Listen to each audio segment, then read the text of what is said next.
Studies channel Vidya Sathi, where learning meets a learner. So, as promised earlier in the video, part 1 of the farm laws, I have said that video will be uploaded for part 2.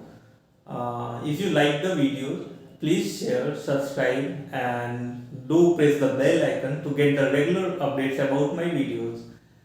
So, we have talked a gamut of different aspects of farm law in our first video, part 1 video. Now today we will be presenting our part 2 of the video, where we will be discussing issues like issue of federalism, similarity and differences between farm protest and the CA protest, Gandhian movement and the farm protest, and in-depth analysis of all the three farm laws provisions. Now recently we have seen on 26th of Jan 2021 that on Republic Day, the kind of violent tone that the farmer protest took, it was very sad to see farmers going this way, but they obviously they have their own issues, but violence is never a solution. So first, we will be discussing issue of federalism. Now, in issue of federalism, as we all know that in India, true federalism or absolute federalism does not exist. That there is a unitary bias towards the center when we talk about distribution of powers. Now, we see in case of farm law as well that agriculture, it is a subject of state list, but still central government has made law over it according to the entry 33, which empowers state as well as the central government to regulate the supply, distribution, trade and commerce of the agricultural product. But here one thing should be noted, that after the farmer has sold his produce, then only entry number 33 can be invoked, that in the first instance farmer needs to sell his produce, then central government can form laws according to entry 33 of the constitution of the concurrent list. But in the first instance, when the farmer is selling the produce, it is the responsibility of the state government, so it will lead to revenue losses for the state governments. And as we all know that economically state governments are already at the mercy of the center. All the states from time to time they are demanding about the more and more money from the center, as they are not able to pursue their developmental projects due to lack of funds. And if this revenue also, if they are divided off, then it will become a very difficult situation for the states as well. So it will lead to issues related to fiscal federalism. Similarly, as we have seen that states and central agriculture, it is mentioned in the state list, and if center is forming laws over it, so states may feel that whatever the subjects that have been given to them, in that also center is trying to infringe. So that may send a negative message. And as we all know that Law Commission of India has also said that states and central, they are like the body, a complete body. States are like the body parts and center is the complete body. And in order to be our body healthy, our body parts also needs to be healthy. So there is no dichotomy between center and state. Both should act in harmony and should act in a synchronous manner to ensure the rapid and fast development of our country. The topic which I will be discussing is the similarity and differences between the farmer protest and the CA protest. Now, as we all have seen that when CA Amendment Act, Citizenship Amendment Act was passed, countrywide protests erupted, and at many places throughout the country, the protests were held against the legislation that was brought by the center. Similar kind of things we have noticed in case of farm laws as well, where after the legislation has been passed by the parliament, protest has erupted. So now we will be analyzing what are the similarities and what are the differences between the farmer protest and the CA protest. So if we talk about the similarity, so in similarities we see that both the protests, either it is Citizenship Amendment Act or the farmers protest, both are against the unjust legislation of the center. Whatever the legislation that have been brought by the central government, it was against the legislation. So both protests are against the unjust legislation of the center. Now, if we talk about the second similarity which we can see is the active participation of the women. Recently, it's quite a unique thing that we are seeing that women are also participating actively in the protest. As we have seen during freedom struggle also, that during Gandhian movements, women participated in large numbers. And similar kind of things now we are seeing that women's, either it is a CA protest or the Shahin Bagh protest during CA, women participation was a unique thing which we are observing nowadays. Now women are also becoming politically aware, and it's a good sign for any healthy democracy. So in farmer protest as well, women are participating at the Singh border or at other borders also. So these were the two similarities which we can observe between these two protests. Now we will be analyzing what are the differences that lie between these two protests. So if we talk about the differences, so in the first instance which pops up in our mind is that CA protest, it was organized all throughout the country, almost all throughout the country. But if we talk about the farmer protest, it is restricted up to Punjab, Haryana and Delhi. So the geographical area of the two protests, they differ from each other. Apart from that, if we talk about CA protests, there were instances of violence during CA protests, but before 26th of Jan, farmer protest, to a large extent it was silent protest. Apart from that, if we see another difference, then farmers, they are indulging in negotiations with the government, they are indulging in dialogue with the government, and that thing was missing in the CA protest. Nobody was involving in dialogue with the government, either the move was not made from the government as well as from the protesters as well.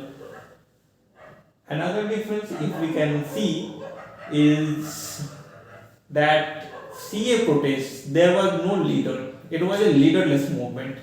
But if we talk about farmer protests, we have certain leaders which represents the farmers. And I think that is the reason that central government decided to enter into the dialogue. But CA protests, since there was no leader, it was a leaderless movement. That's why the central government also did not make any initiative to start a dialogue with the protesters. So these were the similarities and differences that we can see between the two protests that has ravaged our country in last 1 year. So protests are the healthy sign for any democracy, but if those protests are non-violent. Now, one more thing which I have observed during these protests, something which I was reading when I was reading Mahatma Gandhi. So one unique thing which I have observed in the all Gandhian movements, that Gandhi realized the importance of participation of women in the movement, and that's why he always chose non-violence as the tool. Because Gandhiji was aware, he has seen during 1857 revolt, when people took arm against the greatest colonial power of that time, that is the Britishers, what repercussions they have faced and what fate they have made. Nearly 2 lakh people were brutally massacred by the Britishers. So Gandhiji was quite aware that if we want to win, we must take non-violence as a use non-violence as a tool. And Gandhiji was also aware that if he wants to secure the participation of women, then non-violence should be there. If violence will be there, women participation can't be ensured.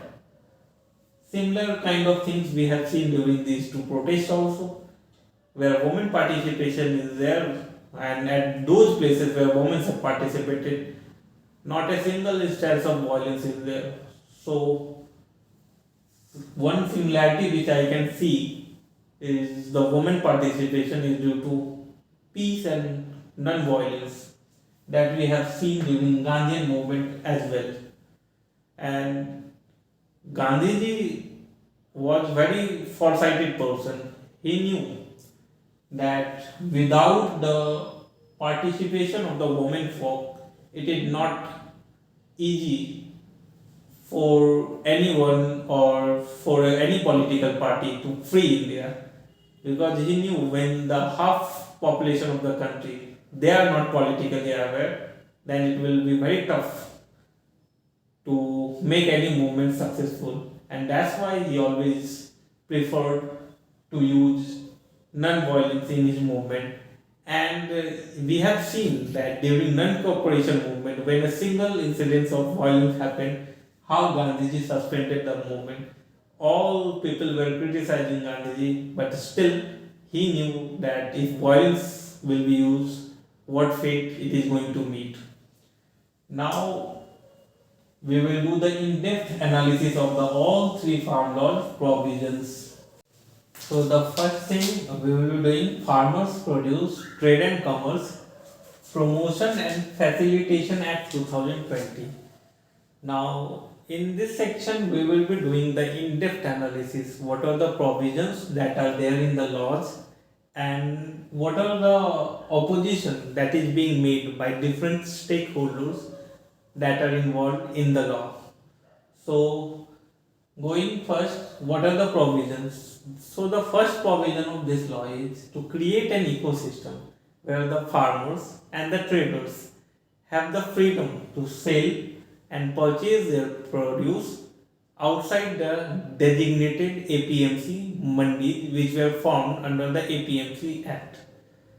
Now, the second provision of this act is to create a framework to reduce the transportation cost of the farmers.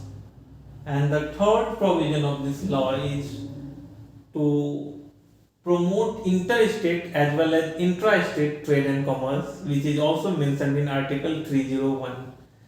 So these are the three provisions or the objective that this law aims to achieve. But opposition is being made on these provisions on the ground that the promotion of sale of produce outside the designated APMC mandis, farmers are having fear that it may eventually lead to end of the MSP based procurement system. So this fear has gripped the mind of the farmers that if they will be selling their produce outside the APMC mandis, then it may eventually lead to closure of the mandis and MSP based procurement system that is there in the mandis. Similar kind of fear is in the minds of the state government that they were earning huge revenues from the APMC mandis. Now that revenue will get hampered. So that is a cause of concern for states as well. And one more thing, that if you are promoting any trade that is outside the designated APMC mandis, so we have a platform called eNAM. We are having a platform called eNAM. Now, through this electronic platform, we have connected all the mandis of our country, and electronically trade is being carried with the help of the with the help of integrating all the physical mandis. Now, as we all know that already we are having very less number of APMC mandis. It is near around 7,000. Now, if we will allow the sales of the farm produce outside the designated APMC mandis, then it will hamper the proliferation of the APMC mandis. And if physical mandis they will be less in number, then what is the use and what is the future of this platform ENAM? That this bill has not mentioned. That what will be the future of this platform ENAM? Already we have invested quite a huge money in this platform. All the states are also integrated through this platform. So what will be the future of this electronic platform that this bill is silent about? Now, the second among the three farm law is the Farmers Empowerment and Protection Agreement of Price Assurance and Farm Services Act 2020. Now we will see what are the provisions that have been made in this bill and what are the key oppositions that are being raised by the different stakeholders in this bill. Act. So, what are the provisions that have been made in this act? The farmers and the agro business firms, exporters, processors, and large retailers, they can enter into an agreement for the future farm produce. Future farm produce means whatever the farm produce that we are going to produce, we will make an agreement at a pre-agreed price, and that price will be mutually agreed between the farmer and the relevant stakeholder that is purchasing his produce. So that pre-agreed price will be there and pre-agreed quality will be there, and according to that, that agreement will be prepared. Now the second provision that have been made in this bill act is that the what it seeks to achieve, that it will earlier the risk of market vulnerability was on the farmers. Now this act aims to shift that responsibility of market vulnerability from farmer to the sponsors. Now the small and marginal farmers can gain through this act through aggregation and contract. Now, as we all know that according to 2015 agriculture census, near around 86% of the farmers of our country are small and marginal farmers, which are having less than 2 hectares of land. So, how they will be benefited? As we all know that on small land holdings, we can't use latest agriculture equipments, and so through this what we will be doing, that we will make an agreement with all the fragmented landholders, and we will be doing agriculture with modern techniques on their land, and we will be collecting their produce at one place, and then we will be selling it to the exporter, retailers, and different stakeholders like agro business processors. So small and marginal farmers can also be benefited through this act. Now this act will do one more thing, that farmers will get access to latest equipments and good quality inputs. So that will also help to reduce their input cost and will increase the productivity. Similarly, it will reduce the intermediary, since agreement will be directly between the purchaser and the seller. So no intermediary will be there. So it will lead to better price realization for the farmers. So these are the provisions that have been made in this bill. Now, what are the key oppositions that are being made in this act? Now, the key opposition that are being made are first that when this agreement will be made, farmers will always act as the weaker players in negotiation as they don't know how to negotiate with big firms. So, farmer will always act as a weaker player in this agreement. Now, the second thing uh, which is being raised as an opposition against this act, that the big corporations and other stakeholders like the agribusiness firms or the exporters, they will have an edge in dispute resolutions since they have better access to legal services. One more thing which is raised as an opposition to this act is that there is a multitude of small and marginal farmers. Most of them are small and marginal farmers, and this may discourage the sponsors to enter into an agreement. So these were the key oppositions that are being made against this. Now the third among the three farm laws which are there are the Essential Commodity Amendment Act 2020. Now we will be seeing what are the provisions that have been made under this act and what are the key oppositions to this act. So provisions made under this act is that the stock holding limit which were earlier there for pulses, cereals and onions, potato, tomato. Now that stock holding limit it will be lifted, and that stock holding limit it will be applied only in cases of emergency or wars.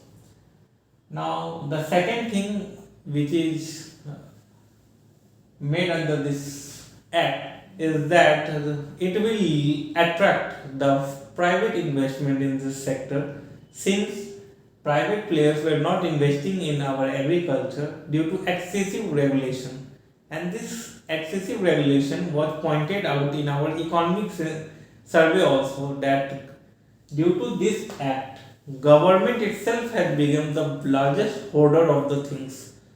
So government itself has become the hoarder, and economic survey also wanted to make some suggested for some amendments in this act, and it is quite a welcome step that it will bring fresh investment into the agriculture. Now the third provision that the investment will create agri infrastructure like cold storage chains and supply chain networks. Now the fourth provision that have been made that it will reduce the wastage of the farm produce. According to a data, nearly 86,000 tons of the produce were wasted during the year 2014 to 19. So whatever the wastage that are being due to adequate lack of adequate storage facility, this will stop that. Now, what are the key oppositions that are raised against this act? So, the threshold limit of stock which have been set in this act is so high that it is less likely that it will trigger in near future. So the threshold limit that have been set for the private players is quite high. Now the second thing which this act, the second opposition about this act is that the private players they will start dictating the terms of the market since now they have got the permission to stock whatever the amount they want.